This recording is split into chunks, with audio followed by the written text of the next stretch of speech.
لا یاریەکانی هەفتەی دێمی خولی نایابی کوردستان چەمچەماڵ میوانداری ئاراراتی کرد. چەمچەماڵ دەیویست لە نێو یاریگاوهاندەرانی خۆیدا سێخاڵ یاریەکە دەستەبەر بکات و خۆی لە ڕیزبەندی سەرەوەی یانە نایابەکانی کوردستان نزیک بکاتەوە. لە تایمی یەکەم یاریەکەدا یاریزانانی هەردوو لا بەهێرش بردن دەستیان پێکرد. لە خولەکی سێ یاریەکەدا چەمچەماڵ توانی لە ڕێگەی یاریزان سەفینەمینەوە گۆڵی یەکەم تۆمار بکات.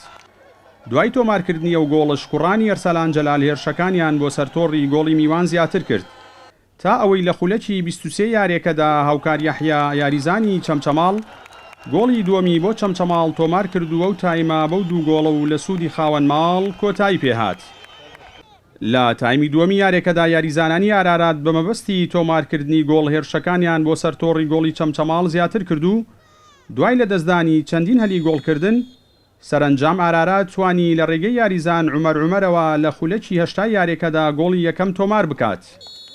دوای ئەم گۆڵش یاریزانانی هەردوویانە چەندین هەلی گۆڵکردنیان لەدەستدا و دوجار یاریەکە بە ئەنجامی 2-1 لە سوودی یانەی چەمچەماڵ کۆتایی پێهات.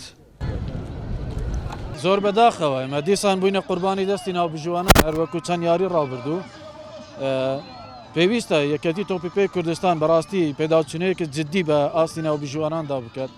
ناکرێتن یانە بێتن لە خولی نایاب لە یاریەک دوو یاری سێ یاری هەرەوەندەیەت و ئەگەر لە سێ یاریەت و بووە قوربانی دەستی ناوبژوانان ئیتر هیچ ئەمەلێکت نامینی بۆ خولە هیچ ئەمەلێکت بە یەکەتی تۆپی پێ نامینی بە سەراحەت.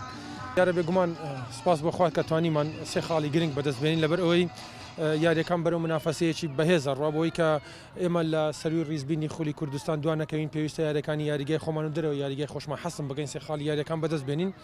دیارە بێگومان ئەمڕۆ ڕوبەڕووی تیپێکی بەهێزی خبرەداری خولی کوردستان بووینەوە کە ئاراراتە چەند ساڵێکە یانەیەکی خبرەدارە و کارکردن لەگەڵی کەمێک فرسەتێکی زۆری پێوە دیارە.